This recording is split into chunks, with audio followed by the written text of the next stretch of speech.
লাও বউ লাও। না না আমি খাবো না, অনেক তিক্তও লাগে। হ্যাঁ ফলের রস বেটা কিছু হবে না।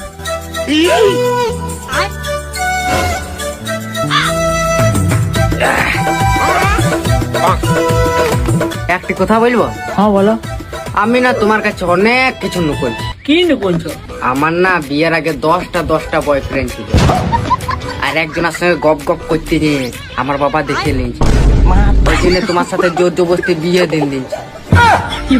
আমার পেটে 3 মাসের বাচ্চা আছে না, ওই বাচ্চাটা বেটা ওই ফগলা। ভালোবাসার আগুন জেলে কেন